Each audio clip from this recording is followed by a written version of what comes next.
ನಮಸ್ಕಾರ ಎಲ್ರಿಗೂ. ಇವತ್ತು ನಾವು ಷೇರು ಮಾರುಕಟ್ಟೆಯ ಒಂದು ತುಂಬಾನೇ ಇಂಟ್ರೆಸ್ಟಿಂಗ್ ಹಾಗೇನೇ ಸ್ವಲ್ಪ ರಹಸ್ಯಮಯವಾದ ಡಾರ್ಕ್ ಪೂಲ್ ಟ್ರೇಡಿಂಗ್ ಬಗ್ಗೆ ಮಾತಾಡೋಣ. ಯಾರಿಗಾದ್ರೂ ಯಾವತ್ತಾದ್ರೂ ಹೀಗೆ ಅನಿಸಿರ್ಬೋದು, ಮಾರ್ಕೆಟ್ನಲ್ಲಿ ಯಾವುದೇ ದೊಡ್ಡ ಟ್ರೇಡ್ ಕಾಣಿಸ್ತಿಲ್ಲ, ಆದ್ರೂ ಸ್ಟಾಕ್ ಪ್ರೈಸ್ ಇದ್ದಕ್ಕಿದ್ದ ಹಾಗೆ ಮೇಲೆ ಕೆಳಗೆ ಹೋಗ್ತಿದೆ, ಯಾಕಪ್ಪ ಹೀಗೆ ಅಂತ? ವೆಲ್, ಈ ಪ್ರಶ್ನೆಯ ಹಿಂದೆಯೇ ಒಂದು ದೊಡ್ಡ ರಹಸ್ಯನೇ ಇದೆ. ಆ ರಹಸ್ಯದ ಹೆಸರೇ ಡಾರ್ಕ್ ಪೂಲ್ ಟ್ರೇಡಿಂಗ್. ಸೊ ಬನ್ನಿ, ಈ ಮಾರುಕಟ್ಟೆಯ ಸೀಕ್ರೆಟ್ ಜಗತ್ತಿನೊಳಗೆ ಹೋಗಿ ಅಸ್ಲಿ ಕಥೆ ಏನು ಅಂತ ನೋಡೋಣ. ಸರಿ, ಹಾಗಾದ್ರೆ ಮೊದಲು ಈ ಡಾರ್ಕ್ ಪೂಲ್ಸ್ ಅಂದ್ರೆ ಏನು, ಅದು ಹೇಗೆ ಮಾರ್ಕೆಟ್ನಲ್ಲಿ ಯಾರಿಗೂ ಕಾಣಿಸ್ದೆ ಒಂದು ಗುಪ್ತ ಲೇಯರ್ ಥರ ಕೆಲಸ ಮಾಡುತ್ತೆ ಅಂತ ಅರ್ಥ ಮಾಡ್ಕೊಳ್ಳೋಣ. ತುಂಬಾ ಸಿಂಪಲ್ ಆಗಿ ಹೇಳಬೇಕು ಅಂದ್ರೆ, ಡಾರ್ಕ್ ಪೂಲ್ ಟ್ರೇಡಿಂಗ್ ಅನ್ನೋದು ಒಂದು ಪ್ರೈವೇಟ್ ಜಾಗ. ಇಲ್ಲಿ ದೊಡ್ಡ ದೊಡ್ಡ ಇನ್ವೆಸ್ಟರ್ಸ್ ಅಂದ್ರೆ ಬಿಗ್ ಪ್ಲೇಯರ್ಸ್ ತಮ್ಮ ಆರ್ಡರ್ಗಳನ್ನ ಪಬ್ಲಿಕ್ಗೆ ತೋರಿಸದೆ ಸೈಲೆಂಟ್ ಆಗಿ ಶೇರ್ಗಳನ್ನ ಕೊಳ್ಳೋದು ಮಾರೋದು ಮಾಡ್ತಾರೆ. ನೋಡಿ, ನಾವೆಲ್ಲ ಟ್ರೇಡ್ ಮಾಡೋ NYSE ಅಥವಾ NSE ಇದೆಯಲ್ವಾ, ಅದು ಲಿಟ್ ಮಾರ್ಕೆಟ್. ಅಂದ್ರೆ ಅಲ್ಲಿ ನಡೆಯೋ ಪ್ರತಿಯೊಂದು ಟ್ರೇಡ್ ಕೂಡ ಎಲ್ಲರಿಗೂ ಲೈಟ್ ಹಾಕಿದಾಗೆ ಕಾಣಿಸುತ್ತೆ. ಆದ್ರೆ ಈ ಡಾರ್ಕ್ ಪೂಲ್ಸ್ ಇದೆಯಲ್ವಾ, ಅದು ಪಕ್ಕಾ ಡಾರ್ಕ್, ಪೂರ್ತಿ ಪ್ರೈವೇಟ್. ಇಲ್ಲಿ ಏನ್ ನಡೀತಿದೆ ಅಂತ ನಿಮ್ಮ ಹಾಗೆ ಸಣ್ಣ ಹೂಡಿಕೆದಾರರಿಗೆ ಗೊತ್ತೇ ಆಗಲ್ಲ. ಒಂದು ಉದಾಹರಣೆ ತಗೊಳ್ಳೋಣ, ಆಗ ಕ್ಲಿಯರ್ ಆಗತ್ತೆ. ಅಂದ್ಕೊಳ್ಳಿ, ಒಂದು ದೊಡ್ಡ ಮ್ಯೂಚುವಲ್ ಫಂಡ್ ಕಂಪನಿ ಇದೆ. ಅವರಿಗೆ 1 ಮಿಲಿಯನ್ ಅಂದ್ರೆ 10 ಲಕ್ಷ ಶೇರ್ಗಳನ್ನ ಮಾರಬೇಕು. ಅವ್ರು ಇದನ್ನ ಓಪನ್ ಮಾರ್ಕೆಟ್ನಲ್ಲಿ ಒಂದೇ ಸಲ ಮಾರಿದ್ರೆ ಏನಾಗುತ್ತೆ?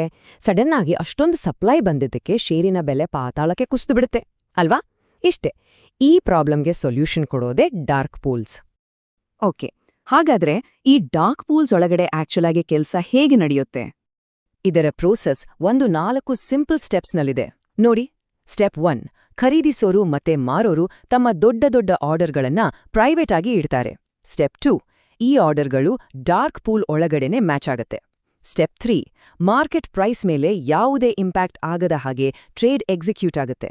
ಆಮೇಲೆ ಲಾಸ್ಟ್ ಸ್ಟೆಪ್ 4, ಈ ಟ್ರೇಡ್ ಡೀಟೇಲ್ಸ್ ಅನ್ನ ಸ್ವಲ್ಪ ತಡವಾಗಿ ಪಬ್ಲಿಕ್ಗೆ ರಿಪೋರ್ಟ್ ಮಾಡ್ಲಾಗತ್ತೆ. ತಕ್ಷಣಕ್ಕೆ ಅಲ್ಲ, ಸ್ವಲ್ಪ ಲೇಟ್ ಆಗಿ. ಹಾಗಿದ್ರೆ ಈ ಡಾರ್ಕ್ ಪೂಲ್ಸನ್ನೆಲ್ಲ ಯಾರು ರನ್ ಮಾಡ್ತಾರೆ? ಇದರಲ್ಲಿ ಮೇನ್ ಆಗಿ 3 ತರಹ. ಒಂದು, ಗೋಲ್ಡ್ಮನ್ ಸ್ಯಾಕ್ಸ್ನಂತಹ ದೊಡ್ಡ ಬ್ರೋಕರೇಜ್ ಕಂಪನಿಗಳು ನಡೆಸೋದು. ಇನ್ನೊಂದು, ಸ್ಟಾಕ್ ಎಕ್ಸ್ಚೇಂಜ್ಗಳೇ ಆಪರೇಟ್ ಮಾಡೋದು.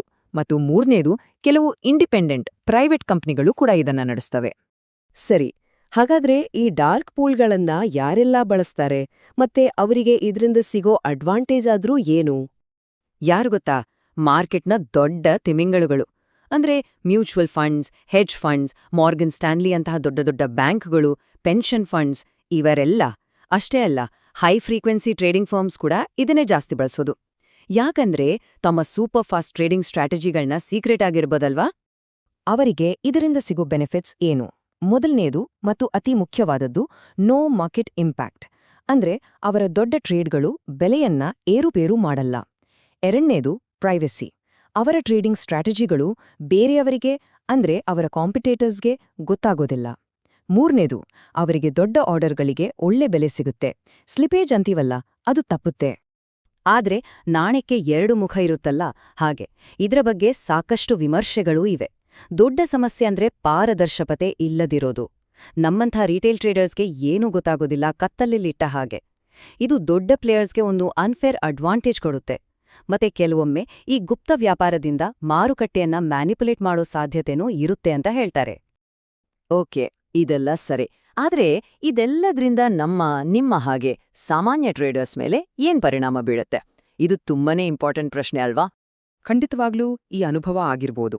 ಸಡನ್ ಆಗಿ ಒಂದು ಸ್ಟಾಕ್ ಪ್ರೈಸ್ ಶೂಟ್ ಆಗುತ್ತೆ ಅಥವಾ ಡಂಪ್ ಆಗುತ್ತೆ. ಯಾಕೆ ಹೀಗಾಯ್ತು ಅಂತ ನೋಡಿದ್ರೆ ಯಾವ ಸುದ್ದಿಯೂ ಇರಲ್ಲ, ಯಾವ ಕಾರಣನೂ ಕಾಣಿಸಲ್ಲ. ತಲೆ ಕೆಟ್ಟೋಗುತ್ತೆ ಅಲ್ವಾ? ಹಾಗಿದ್ರೆ ಅದಕ್ಕೆ ಕಾರಣ ಏನು? ಕಾರಣ ಇಷ್ಟೇ.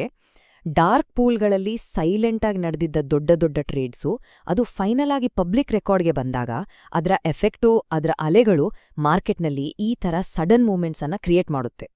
ಸರಿ, ಹಾಗಾದ್ರೆ ನಾವು ಏನನ್ನ ಗಮನದಲ್ಲಿಟ್ಟುಕೊಳ್ಳಬೇಕು? ಮೊದಲನೇದಾಗಿ, ಇದು ಲೀಗಲ್ ಹೌದಾ ಅಲ್ವಾ? ಮತ್ತೆ ನಾವು ಹೇಗೆ ಸ್ವಲ್ಪ ಹುಷಾರಾಗಿರಬಹುದು? ಮೊದಲನೇ ಪ್ರಶ್ನೆಗೆ ಉತ್ತರ ಹೌದು. ಡಾರ್ಕ್ ಪೂಲ್ ಟ್ರೇಡಿಂಗ್ ಸಂಪೂರ್ಣವಾಗಿ ಲೀಗಲ್. ಅಮೆರಿಕಾದಲ್ಲಿ SEC, ನಮ್ಮ ಭಾರತದಲ್ಲಿ ಸೆಬಿ ಇಂತಹ ಸಂಸ್ಥೆಗಳು ಇದರ ಮೇಲೆ ಒಂದು ಕಣ್ಣಿಟ್ಟಿರ್ತವೆ. ಅಂದ್ರೆ ಇದರ ದುರ್ಬಳಕೆ ಆಗದ ಹಾಗೆ ನೋಡ್ಕೊಳ್ತವೆ. ನಮಗೆ ಡಾರ್ಕ್ ಪೂಲ್ ಆಕ್ಟಿವಿಟಿ ಡೈರೆಕ್ಟ್ ಆಗಿ ಕಾಣಿಸದೇ ಇರಬಹುದು, ಆದ್ರೆ ಕೆಲವು ಕ್ಲೂಗಳನ್ನ ನಾವು ಪತ್ತೆ ಹಚ್ಚಬಹುದು. ಉದಾಹರಣೆಗೆ, ಟ್ರೇಡಿಂಗ್ ವಾಲ್ಯೂಮ್ನಲ್ಲಿ ಸಡನ್ ಆಗಿ ದೊಡ್ಡ ಸ್ಪೈಕ್ ಬರೋದು ಅಥವಾ ಪ್ರೈಸ್ನಲ್ಲಿ ಅಸಹಜವಾದ ಮೂವ್ಮೆಂಟ್ಸ್ ಕಾಣಿಸೋದು ಮತ್ತೆ ಬ್ಲ್ಯಾಕ್ ಟ್ರೇಡ್ ಡೇಟಾವನ್ನ ಅನಲೈಸ್ ಮಾಡಿದ್ರೆ ದೊಡ್ಡ ಪ್ಲೇಯರ್ಸ್ ಏನ್ ಮಾಡ್ತಿದ್ದಾರೆ ಅನ್ನೋ ಒಂದು ಸಣ್ಣ ಸುಳಿವು ಸಿಗಬಹುದು. ಕೊನೆಯದಾಗಿ ಒಂದು ಮಾತಿದೆ.